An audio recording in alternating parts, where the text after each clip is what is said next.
Nourishing Solana's projects and the future of internet capital markets. Grow together. Grow with Saros.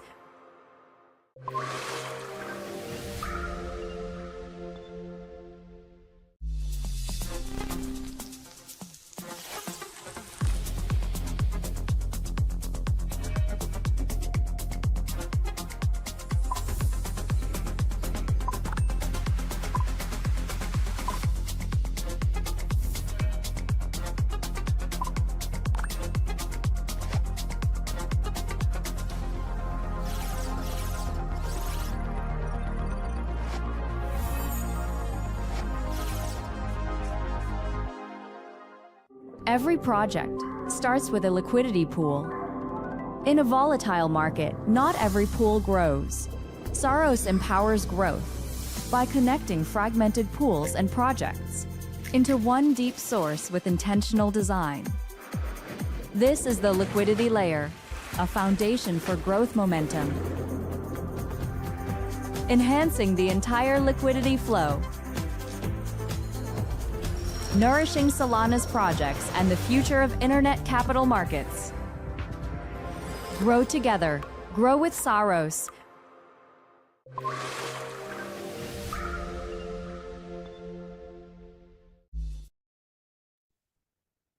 Okay, we're live, I think. Welcome everybody, and welcome to our two fan speakers that we have here today. We should have had three, but Adam from Bedrock had to pull out last minute, but we'll do something with them again in the future, so it's not such a big deal. So way to call Jacob. someone out. I know. Hey, I did it nicely. We love Adam and we love Bedrock, and we'll see them soon. But unfortunately, they're not here today. They're breaking my heart. So today we have two speakers. I'm going to go and introduce Ham first, as it's his first time on. So Ham's from BitFi. Ham, do you want to introduce yourself? Of course. Thanks, Jacob, for having me here. My name's Han. I'm the founder and CEO of BitFi. So what BitFi is, we are a CDFi asset management platform that we run all kinds of yield generating strategies for Bitcoin and soon in the future staples project.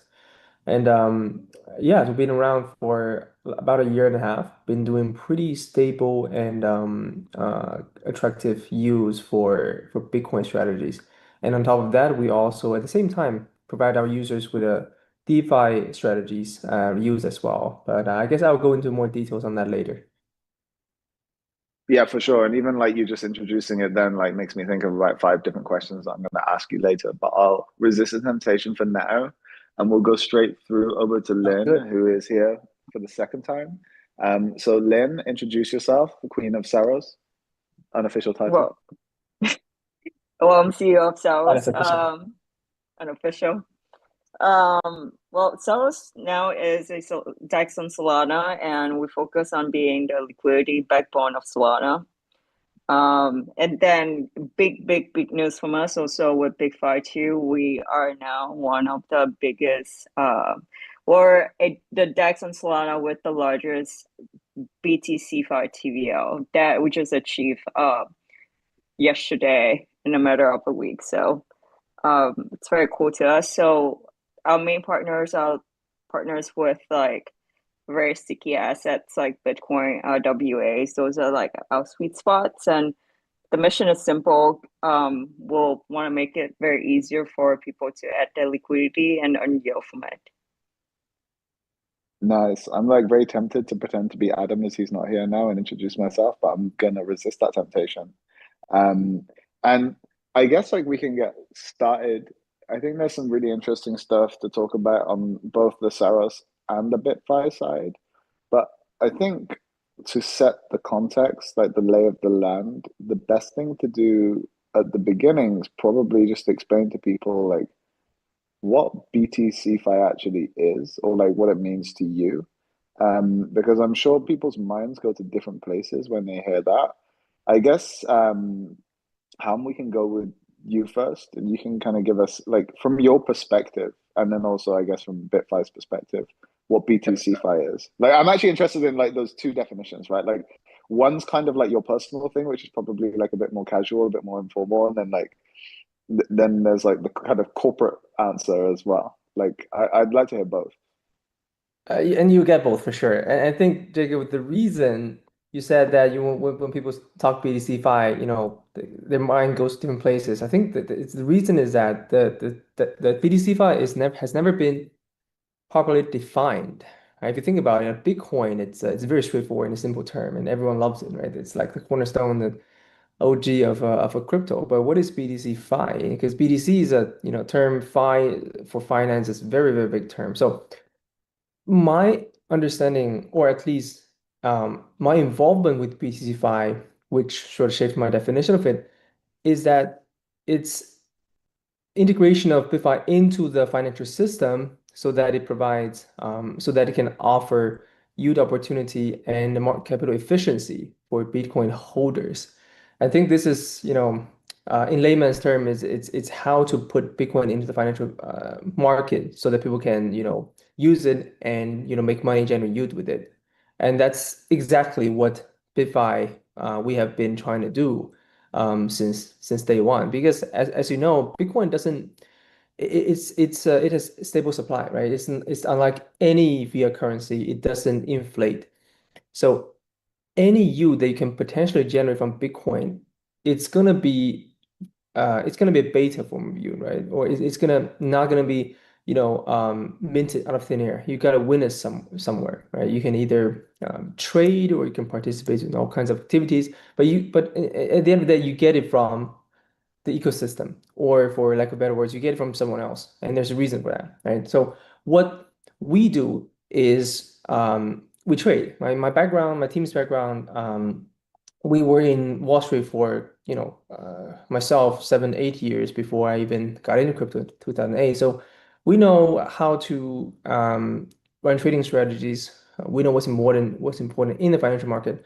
So we do that. So we run all kinds of strategies for our Bitcoin holders, all with extremely low risk, risk appetite, so that it's extremely safe. And then we manage to generate a lot of yield for our users, and yeah, all doing so without putting the assets too much at risk, since we do our best to manage risk control, which is number one. If you talk with anyone about, hey, how do you generate yield for us? What's your strategy?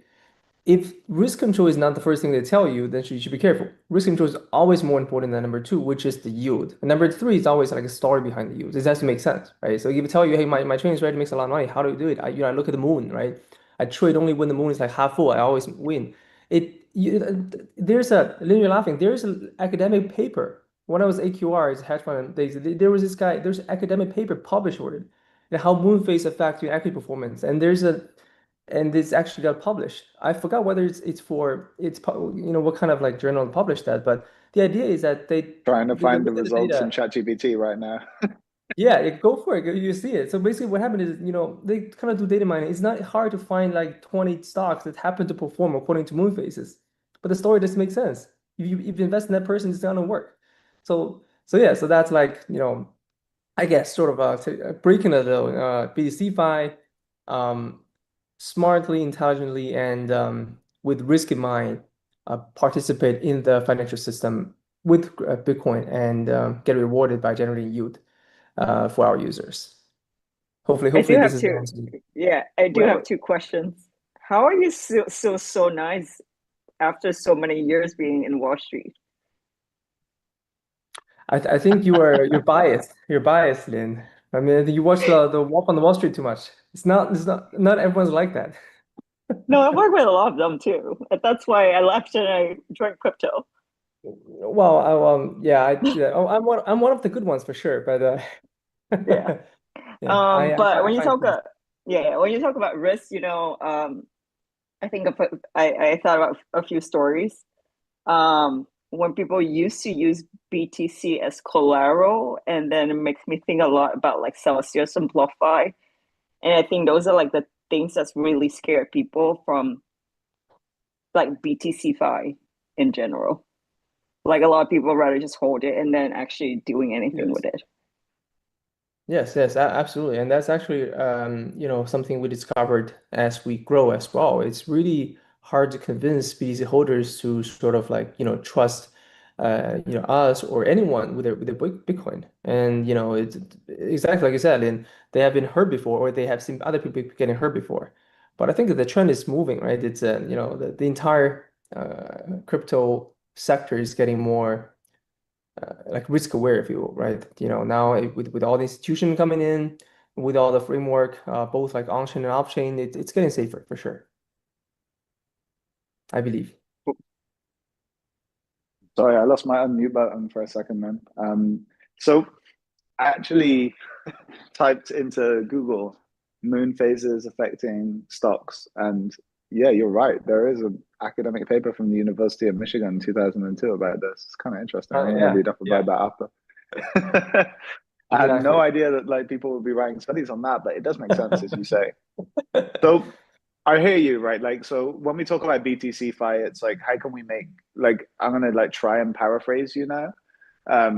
Basically, Bitcoin can become more productive if it's used in DeFi.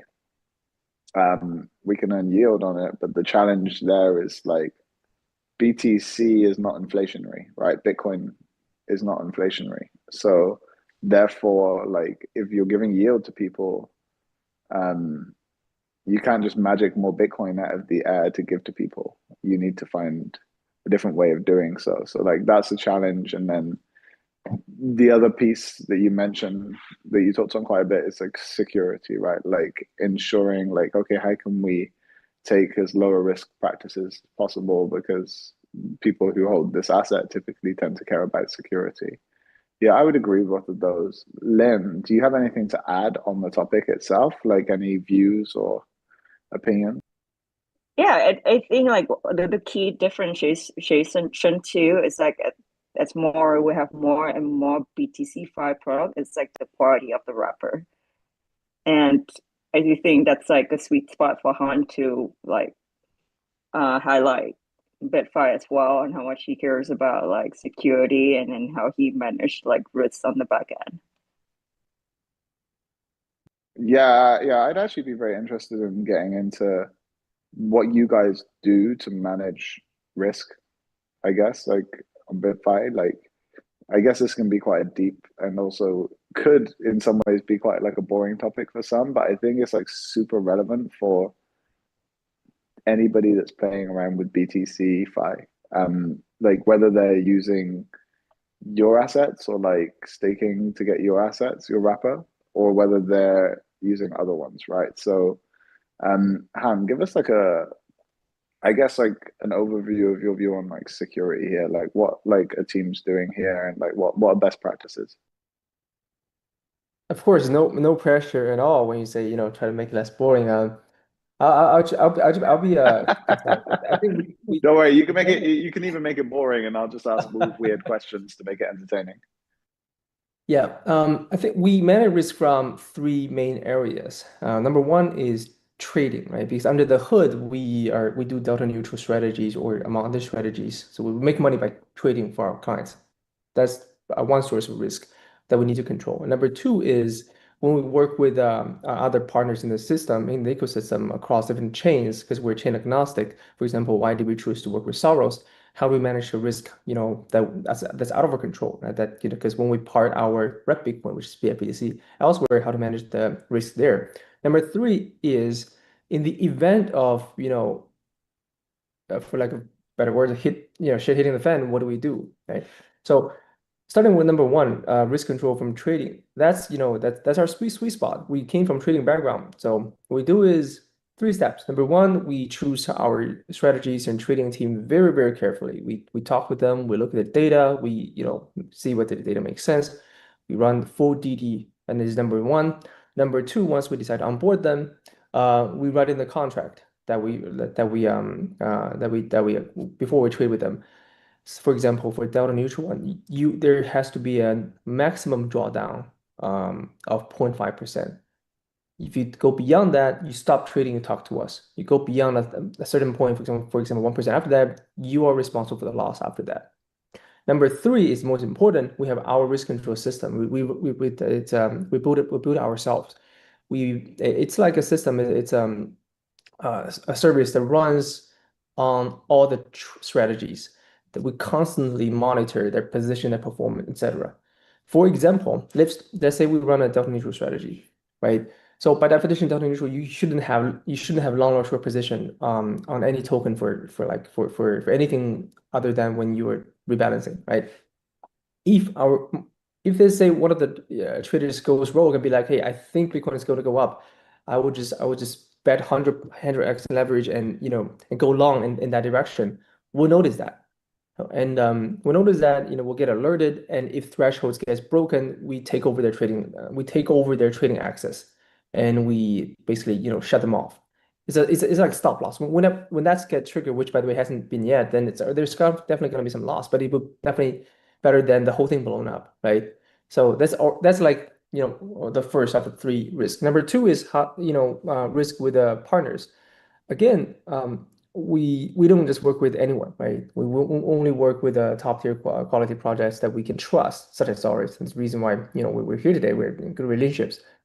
And we definitely will review, the security practices of the project, the potential business model, etc.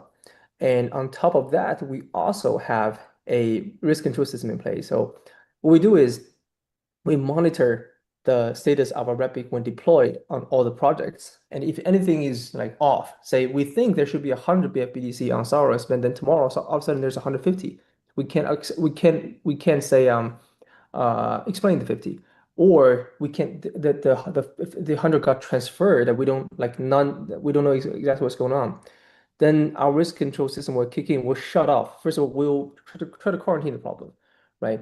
We'll try to say shut off the redeem and mint channel on Saros or Solana if this is on Solana. This way that there's no way for any breacher to convert, say, the hacked BFBC on Solana back into real Bitcoin. This is the last resort, making sure the underlying assets is okay. And then once we quarantine and problem, we can deal with it separately. Again, there probably going to be some damage, but it's definitely going to be a lot better than just things get hacked and then get converted to real BTC, and that by that time it's GG, right? It's game over. And No, I like that. none of these things happen at FTX, by the way. There's no such thing as stop loss, and then not FTX, Alameda, and then all they did at the time was taking like directional bets. So good stuff. And that's certain things happen. Yeah. Well, I'm glad that you guys are like. Yeah. I'm glad that you guys have got like proper practices in place. I love the anti-YOLO mechanism that you've got for traders when they get a little bit too cocky. You guys like are you getting said, like we're auto stop lossing you. Yeah, it's nice. It's nice. So I guess like one thing you touched upon there was like how like you have a vetting process for partners, and like Saros being one of them that has like clearly passed the vetting process. Lynn, tell us about like Saros's approach to security, because we've like grilled BitFi on it now, and I'm pretty happy with that answer. I need to hear about like Saros like audits, like I guess like how the product's been built to manage risk. Like just give us like a little bit of an overview there. The most annoying process of everything.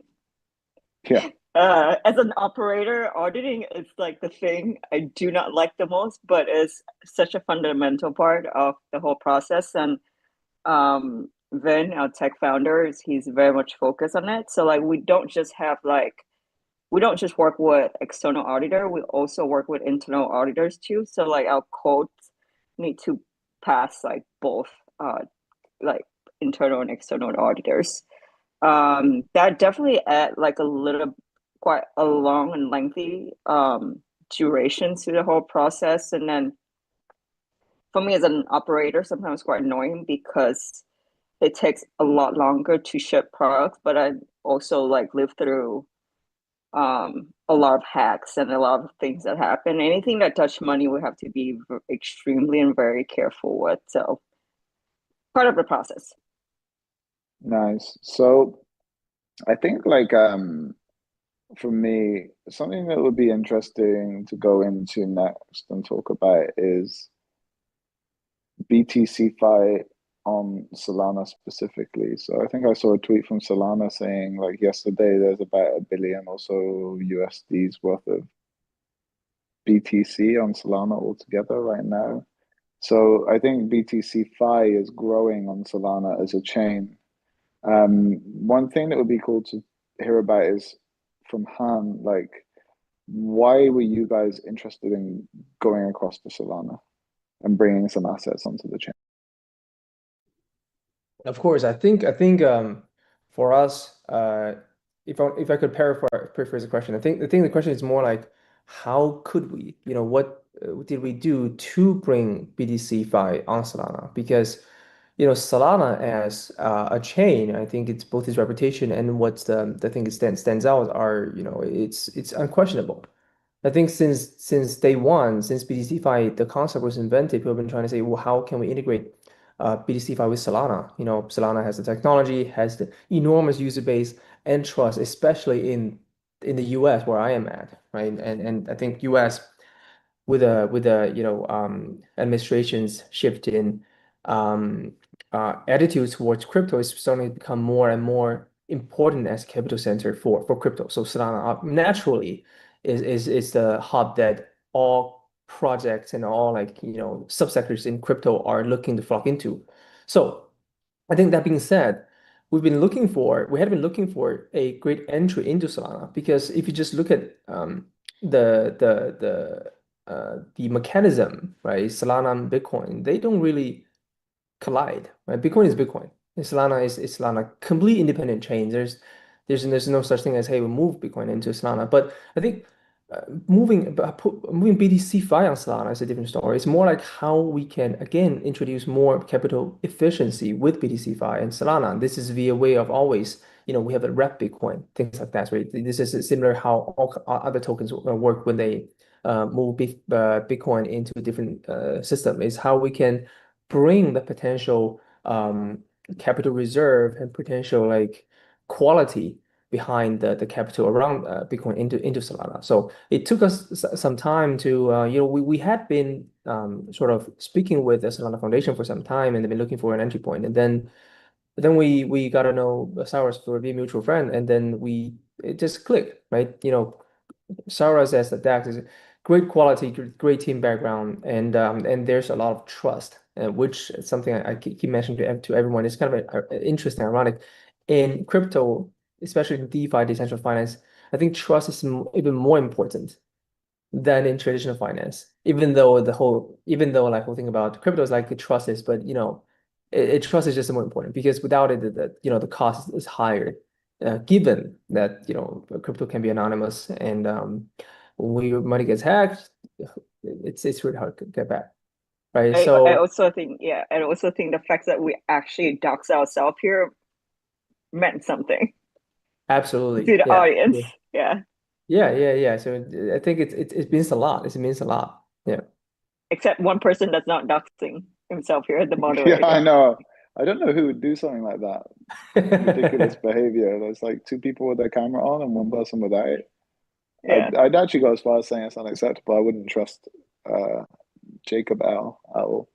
So I think with BTC and Solana, I think one thing that I heard recently, I think I actually talked about this recently as well, was like heard like a theory that Bitcoin as like a chain and Ethereum as a chain, like they have a bit of conflict around like Bitcoin kind of feeling like Ethereum's trying to like occupy its ground of being a decentralized network, like ultra decentralized network, and like feels like it's trying to take the narrative by being ultra sound money with instead of having like a fixed supply, like attempting to have a deflationary supply. Um, so there's like a bit of hostility, at least historically, there. Whereas like Solana and Bitcoin as chains are like more substantially different. And yeah, like the theory there is that therefore like Solana and Bitcoin are kind of, it's a bit easier for them to get along because Bitcoin doesn't feel, or like hardcore Bitcoiners don't feel like Solana's trying to copy it or like copy it and like do better. It's just trying to do something different, entirely different. And like I don't know if I go completely with that like thesis, but I think it's interesting. I think it does have some value for sure. What do you guys think? Yeah, I think let's be honest here, right? At least in my personal opinion, now that I think about it, Bitcoin as a chain, it's not good. It's the first blockchain, but in terms of the efficiency, I think everyone is quite aware of all the technical challenges surrounding Bitcoin. Like for example, if knowing what we did, we just erase Bitcoin and reinvent Bitcoin, we are not going to do it the same way for sure, right? It's not to say that Bitcoin is great. It's the first thing. It's the fact that blockchain, that this concept was invented is phenomenal, right? I think it's one of the. I think it's the eighth wonder of the world. Um, but that being said, it's got its foundation and it's got its wide belief as the, I guess, the OG of crypto, and that's what gives it status, not the technology behind it per se, right?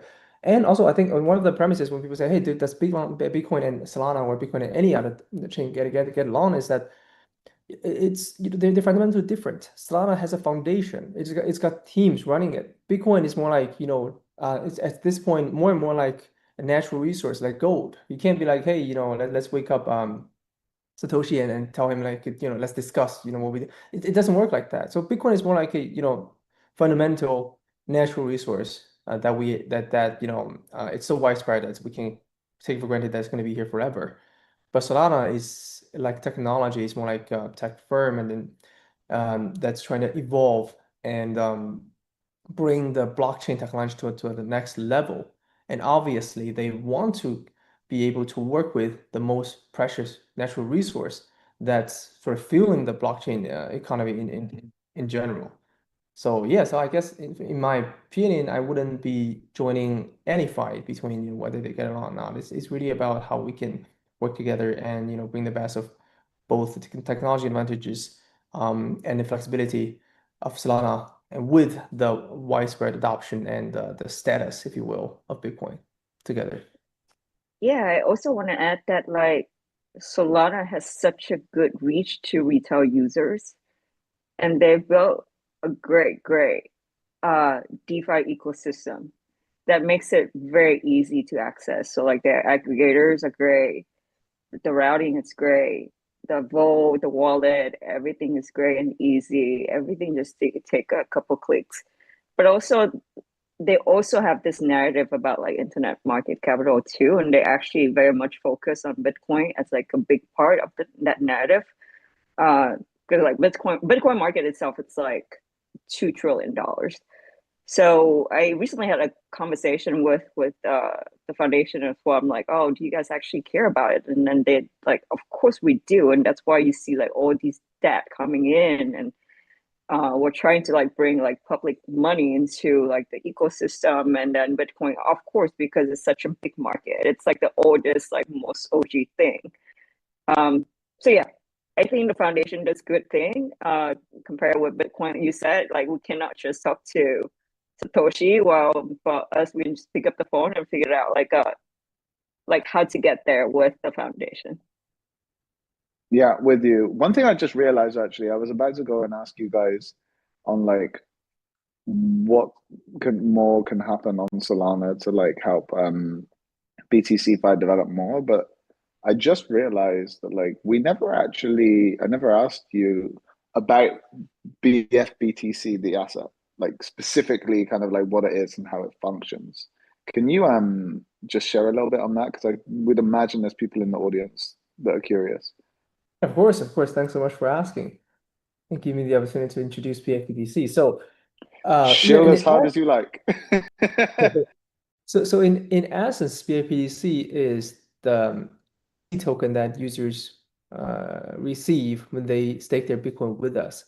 So a great thing about that is that, as soon as, unlike if you talk to like a normal asset manager, off-chain or on-chain, you stake or deposit your assets with them, and that's the end of the story. Then you look at the dashboard, you get you get distributed your rewards regularly. That's the end of the story. But for us, it's not, right? So the moment users save their Bitcoin with us, we put their Bitcoin to work. We go through all our strategies, as I mentioned earlier, generating very, very risk-free rewards on Bitcoin. But at the same time, we mint our user a receipt token that's BFBTC. So with that receipt token, user can always come to BitFi and redeem their original Bitcoin and the reward and the yields from trading with them. However, BFBTC can also be used across ecosystem with all the project partners that we work with to generate DeFi use on top of them. For example, it can be used as collateral for borrow lending protocols that someone will work with, or in the more simple form, just use as TVL for certain projects that are looking for TVL boost, because BFBTC is recognized by a lot of agencies such as DeFi Llama, their value as rep Bitcoin.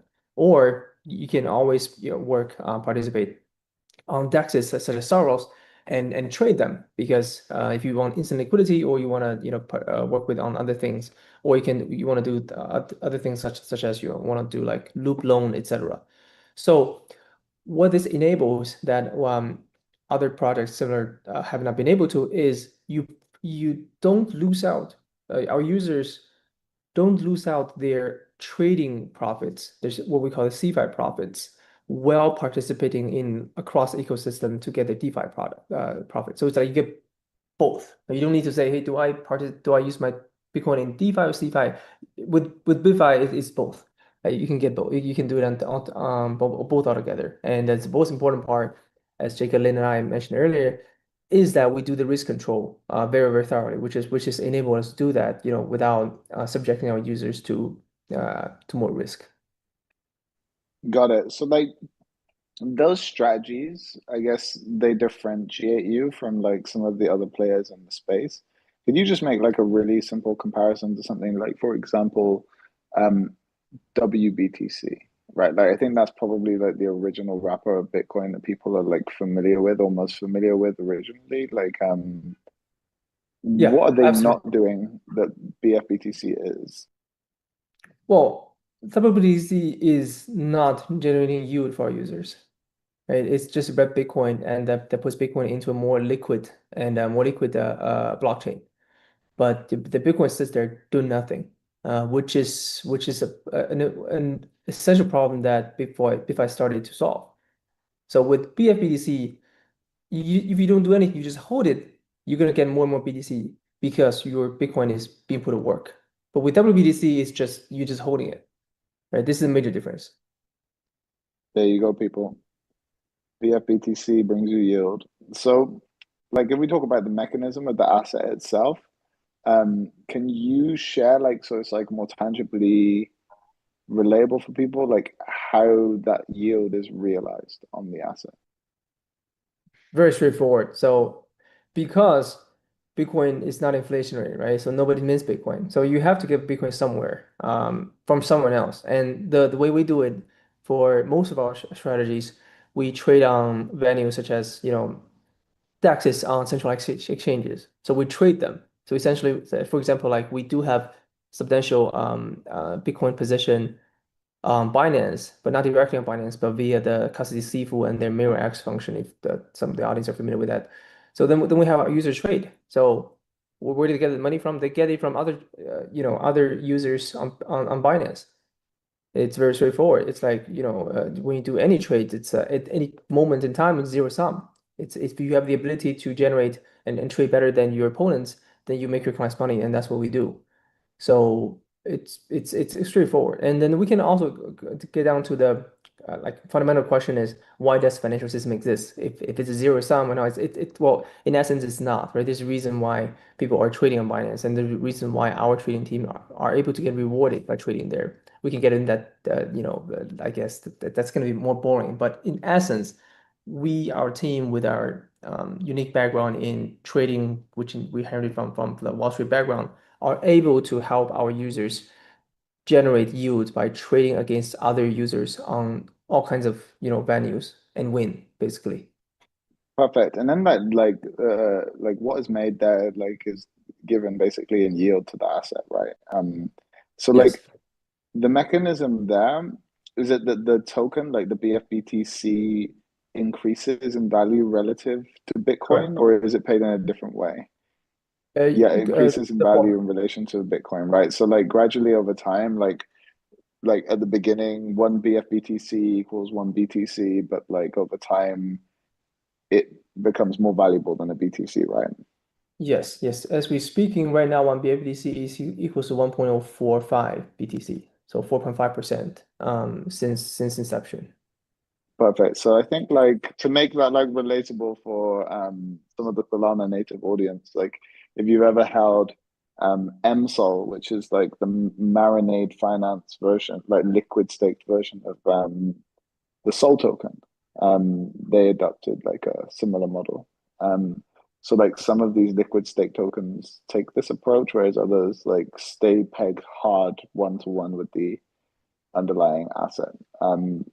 So I think like the way that I like to think about this is BFBTC is kind of like, okay, if I wanted to own Bitcoin and I wanted it to become a productive asset, but I didn't necessarily want to go and do the trading or like all of the earning of the yield myself, instead of wrapping my BTC into a wrapper and then using that really actively in DeFi, I can just buy BFBTC somewhere like Saros, and then you guys are doing the hard work for me, and I can just sit there and chill.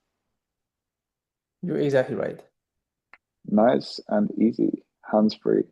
Lynn, what do you think? Any thoughts?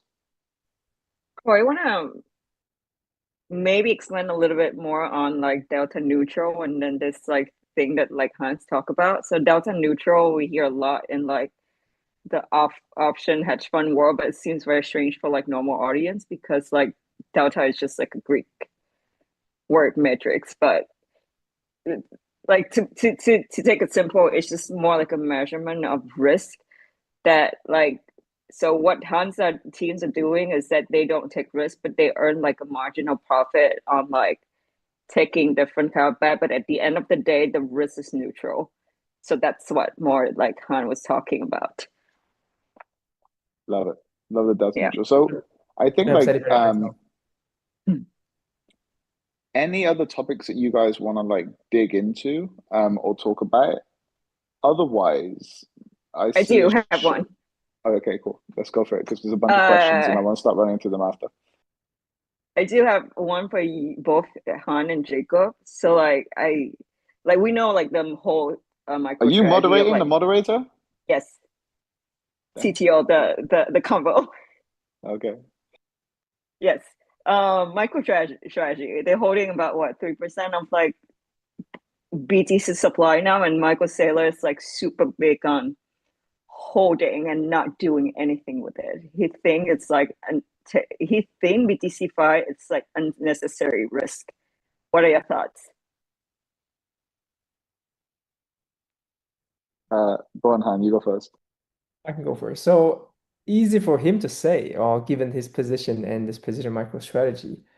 Um, I guess that's number one. Number two is he's not wrong in that there's no free lunch, right? There's always risk associated with any return that you get anywhere. If it's free, then you're being lied to.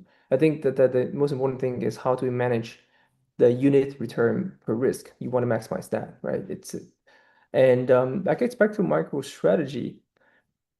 First of all, I think all the community owe him a thanks, right? He's a great salesman. He managed to bring the notion of Bitcoin, which is alien to most people in digital finance, and FOMO them into like buying a stock which on paper does nothing but holding but hold Bitcoin, right? And he managed to do that. That's amazing. I was able to I was at one of events where he was speaking. Great salesperson, right? He's the type of person that how you call it. You can sell ice cube to mosquito to the I forgot that you know what I'm saying.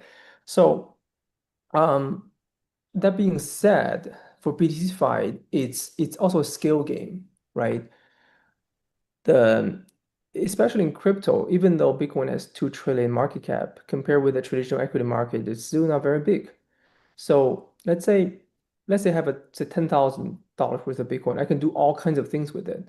That can give me a very decent return per risk. But if I were MicroStrategy where I hold 3% of total Bitcoin supply, my options are very limited. I don't, for example, like if MicroStrategy come to me, hey, do you want all of Bitcoin that we have, and can you trade for us and generate 4% or 5% yield over year? I can't. That's gonna disrupt the market so much. It's too much. It's gonna, because there's not so much liquidity. So that's why I said easy for him to say, because it's really depending on less the scale and the position of the company. And yeah, not to say that I disagree with him, but I understand if I were him, I wouldn't participate like all of the Bitcoin that MicroStrategy holds into like DeFi or into like a BTCFi either. But I would be open to it and potentially participate with some of them. That being said, I think maybe Lynn, Jacob, and I'm sure many of the audience are aware of all of the DAT, digital as a treasury, stuff that's going on a lot in the US market. I myself have been approached and talked to many friends who are like wrapping their tokens and want to go public.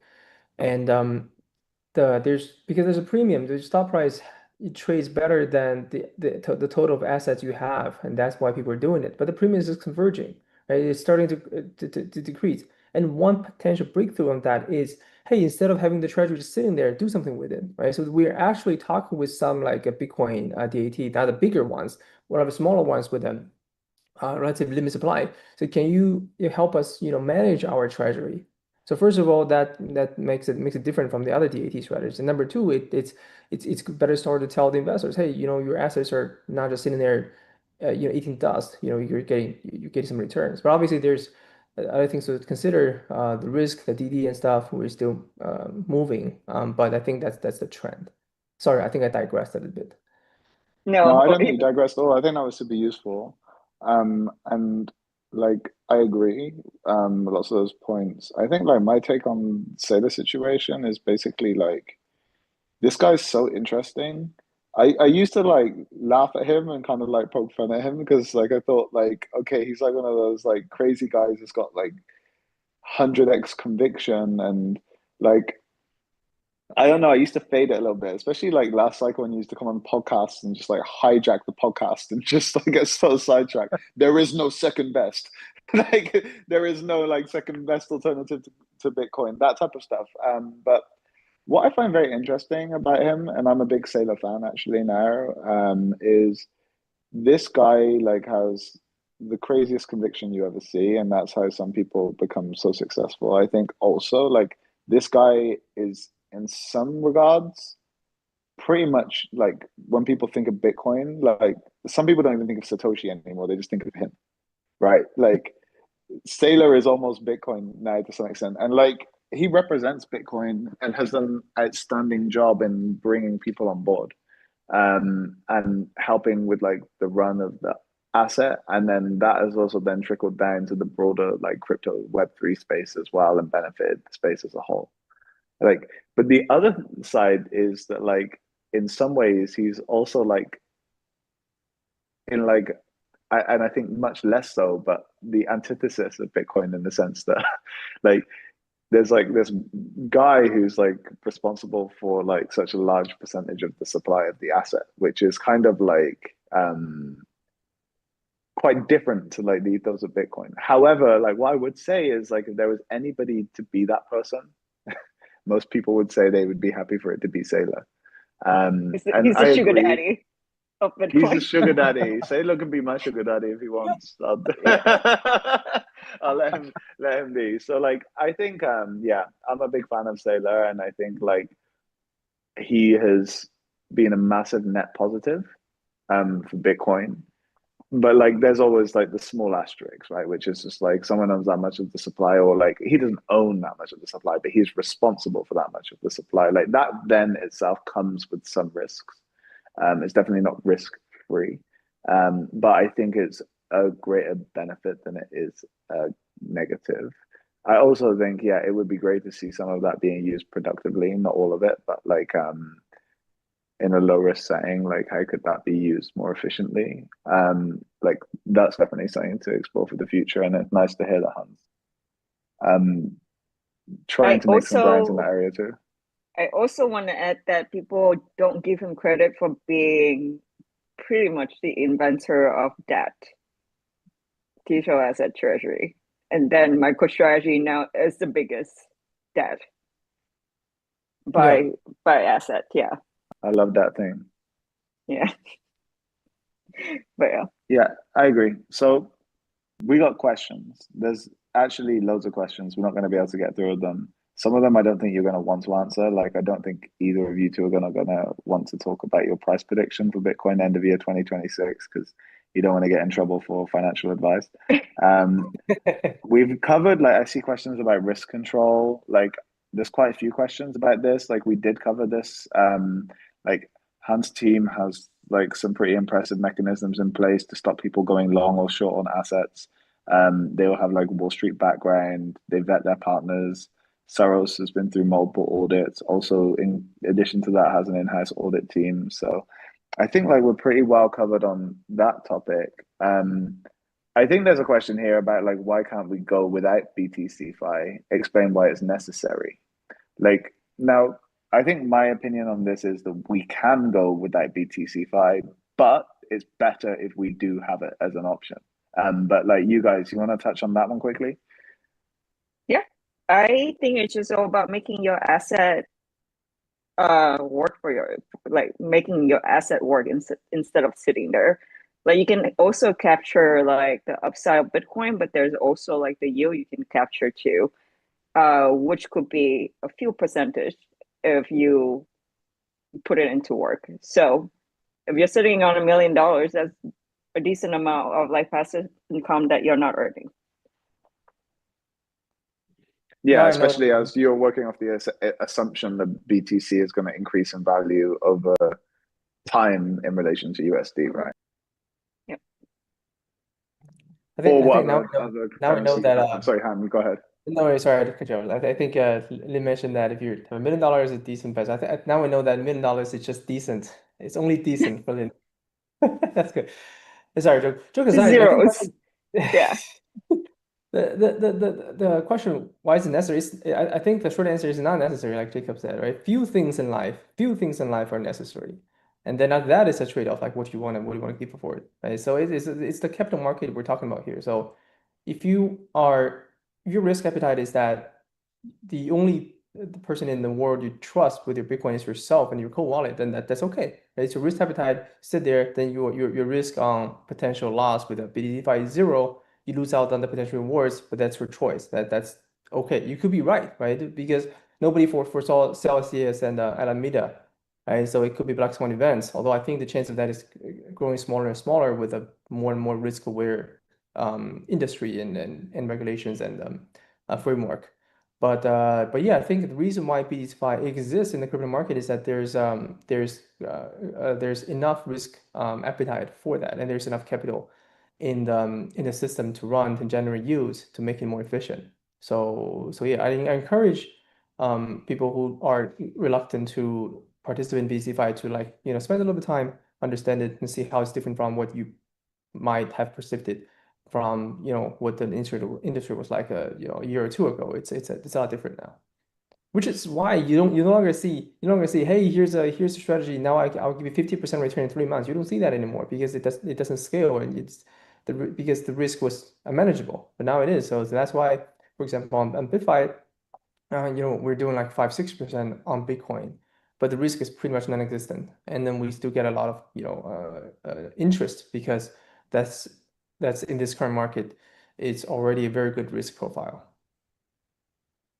Yeah, and I think like if people are not comfortable using the BTC that they've held on to for a long period of time in BTCFi and they want to test things out first, like a nice starting point is probably go onto Saros, swap some of a different token for BFBTC, and then just test it out. Like watch it increase in value against Bitcoin over time, assuming it does. And then like if you like what you see or you like what your experience is and you feel like you want to then acquire more, then like maybe then you can then look at like swapping some of your BTC in for it. But like, there's nothing wrong with like trying out small first, seeing how you get on, and then going from there, I would say.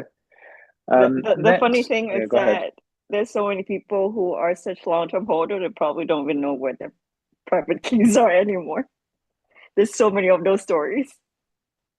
Yeah. May or may not be me. Like I actually, I have love-hate relationship with cold wallets, if I'm being honest. Like they're very secure if you follow certain practices, but I also think that they can actually be like very insecure because it's so easy to lose your keys compared to like, yeah. It's very cold-hearted in that sense. You lose your key, no one can help. Yep. Yeah, game over for sure. It seems that Lynn has a fan. I see Mr. Punk giving you the little stars in the eyes emoji. GN Oh. to our CEO, Ms. Lynn. Another question that we have, and I think this one's actually a pretty good one, which is like, how is Saros going to attract BTC holders into the Solana ecosystem? Go on, Lynn, give us something. We can run a lot of campaigns. We can make sure the yield is attractive enough compared to other places. But also, it's a question of making sure the liquidity pool is deep enough. And then those are the things that we actually can help partners like BitFi too. We do have a lot of like stablecoin partners and then different like tier one like tier one projects that want to come and then park their liquidity with sticky assets like BF, BTC, BitFi, BTC, or like different kind of like BTCFi. I've actually got a lot of questions like people came into me and they're like, hey, what about we stablecoin issuers? They came into me and they're like, hey, what about we give you good yield and incentives so you can pair it with meme coins. I do have a love-hate relationship with meme coins in the sense that like they don't stay long terms and then their vision is very different with what mines and Saros are. So like my offer tend to be like, hey, let's just like park it with a very good BTC partners that's when your asset and your stablecoin get used. And then also like my other partner, which is like BF BTC, their asset get fully used as well. And then these days, the routing logic on Solana is so good that sometimes we don't even need to offer incentive. As long as the liquidity pool is good, it'll get routed and then it'll get traded. Yeah, for sure. And I think like you're also being a little bit modest, right? Because when we talk about bringing BTC holders into the Solana ecosystem, how much TVL like has it you added in the past week on Saros? 70. And how much of that is Bitcoin or BTC related assets? 70.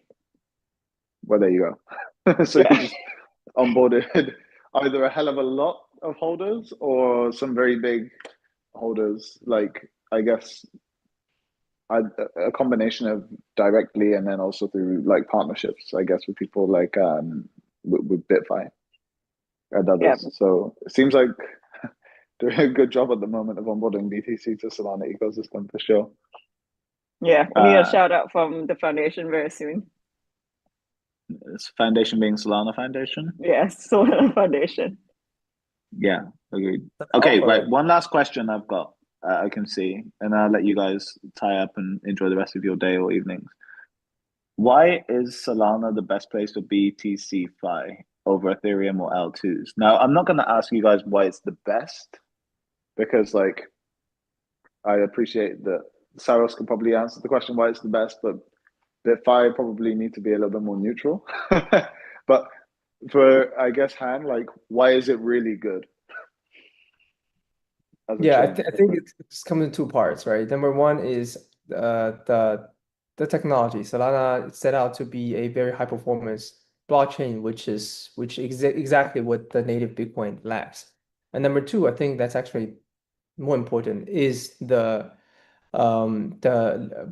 community, right? Or the capital liquidity and just the size and scalable. how scalable Solana the ecosystem is. Because at the end of the day, it's about capital efficiency, right? Like where you get the most interest, where you get to provide the capital and gets the most reward from, and that will require community, will require a lot of transaction volume, require a lot of like different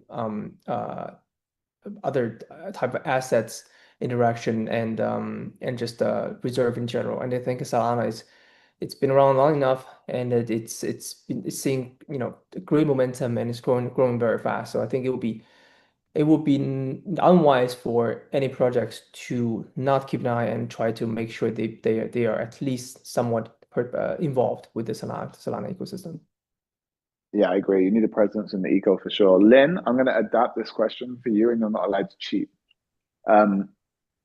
Give me your one favorite thing about Solana or the Solana ecosystem, and one thing. I don't want like one of those answers where you give me one thing and then you give me three others. I want one thing. My share. Mind share. Mm-hmm. Okay, nice. Mind share. Yeah, I can go with that for sure. I'm not allowed to say have a lot of more, mind share. so there you go. No, you can say more on the same topic. It's just you're not allowed to give me multiple reasons. Just one. It's my share. Retail users, everybody knows about Solana.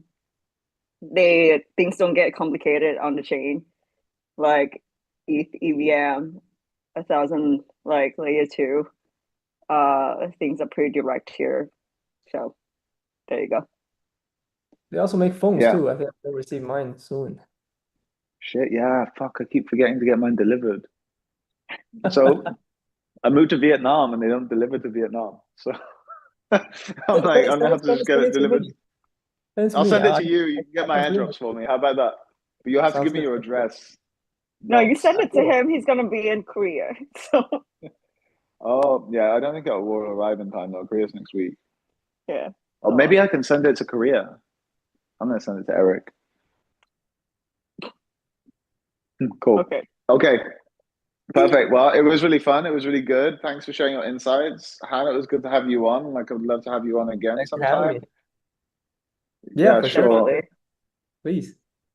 And Lynn, good as always.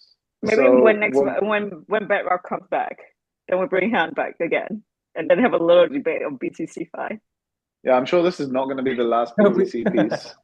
Han, actually, which project do you hate the most in the BTCFi space? We'll bring them on and we'll have like a little Royal Rumble. You're not gonna get me that easy here, Jacob. I thought I'd try at least. Okay, cool. Well, it was fun, guys. Thanks everybody for coming along, and see you probably next week or the week after for some more fun on a Thursday. Cool. Absolutely. Right. Thank you so much. Bye. Thanks. Cheers.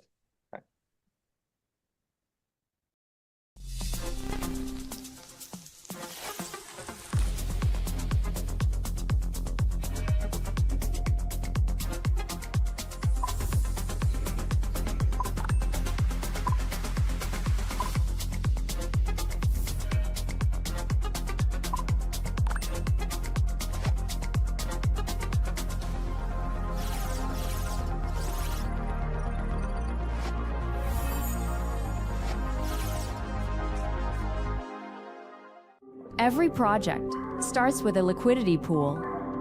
In a volatile market, not every pool grows. Saros empowers growth by connecting fragmented pools and projects into one deep source with intentional design. This is the liquidity layer, a foundation for growth momentum, enhancing the entire liquidity flow, nourishing Solana's projects and the future of internet capital markets. Grow together. Grow with Saros.